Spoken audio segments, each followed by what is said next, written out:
All right, it is the morning of June 7th, and I am starting day 6 right now. Yesterday I was feeling pretty good. I ate a 783 calorie breakfast, bacon, avocado, eggs. I was flying. And that lasted for about 2.5, well, maybe a little more than 3 hours. And then I started to come down. The rest of the day went fairly well, though towards the afternoon I was like banging hungry. My body was just begging for carbs. I went with my friend Lee over to Mission. Chris tested my blood. 1.7. I think perfect optimum is like 2.5. So it's like by the 5th day I was already in optimal ketosis.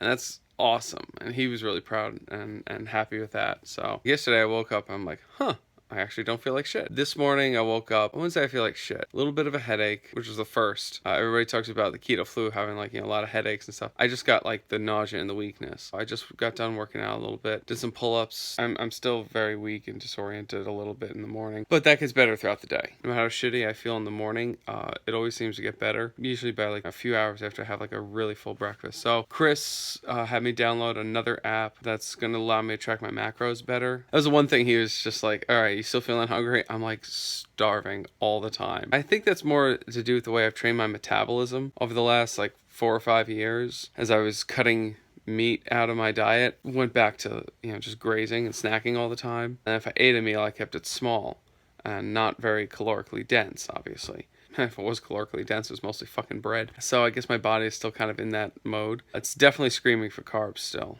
It's begging, but I'm not listening. And I'm pushing through it. My daughter's kindergarten graduation is today, so I gotta get going and do that. Catch you up. All right, you good? Yeah, cutting off your head. That's all right. First bite of chicken in 5.5 years.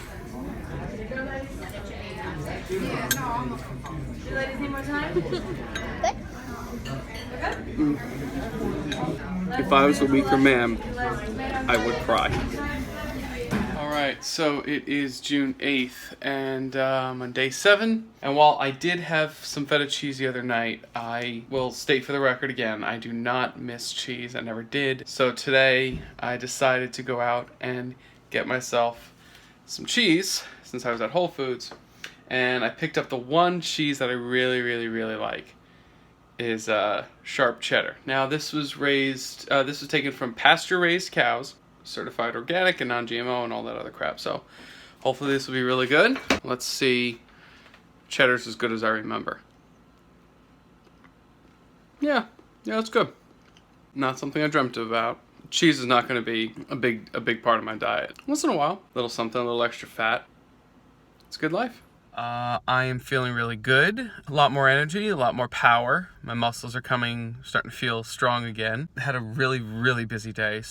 Woke up at 5, had clients all morning, took care of that, picked up my daughter, did a little editing, and then went back out to do some food shopping. And that's when I started to get a few waves of nausea. I had been eating. Then I got really tired, ended up taking a nap a little while ago. I'm in Huntington Village now to meet up with Chris to catch up and get some red meat.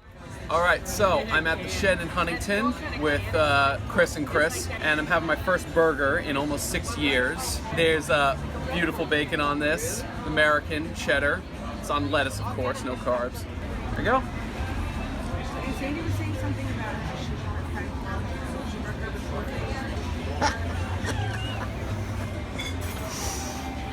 Okay, this time I might actually cry. This is really fucking good. I'm gonna need a moment. This is bloody good and bloody. Praise the gods, man.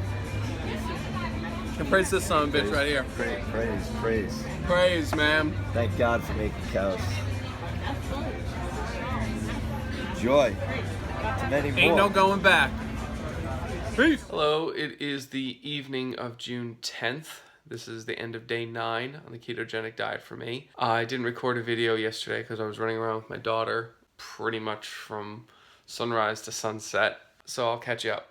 As you can see, I'm not in my home. I'm actually dog sitting the prettiest little purple ever. This is Hazel, and she's gorgeous. And she's prettier and sweeter than every other dog. I love this dog. I've known Hazel since her mom and dad adopted her. I've known her since day 1. And every time I can, Every time that her mom and dad go away, I always try to arrange things so that I can because of that fish. The schmoopy fish.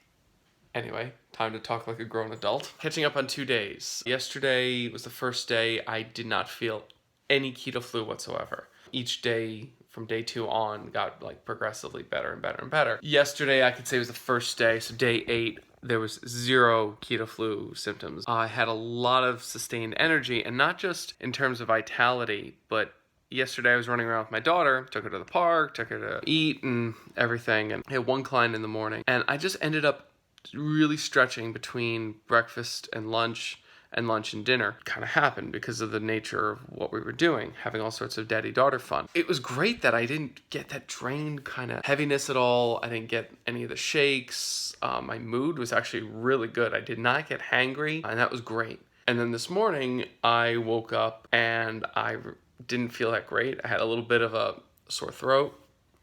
My nose was starting to run a little bit, and I thought, maybe I, just kind of overdid it a little bit. I was running around with Fiona again all day. I felt a little tired, but whatever. I've been running around a lot. Came here, ran around with the dog, and laid down for a little bit, and that's when I realized this is me getting my daughter's cold. A little bit under the weather, but still feeling pretty good. I'm not going to say euphoric, but good. I weighed myself this morning at Chris's behest. I am down from 144 to 142. Just about a week later, and I've already lost 2 pounds. Not intentional, just incidental. But more than anything, I love the idea that I could go more than a few hours without eating. Knowing I was hungry, but just not really feeling like I was desperate to eat. When I was vegan, I was like, 2 hours, okay, I'm gonna have to start thinking about food. 3 hours, all right, something, I gotta do. 4 hours, that was like the limit. 5, forget it. I was just about the worst human on earth, and there's no way to stop me. So I'm enjoying this sustained energy. So far, so good. So that's all for day 8 and day 9 updates. Say goodbye, Hazel. Peace out, Keto fam.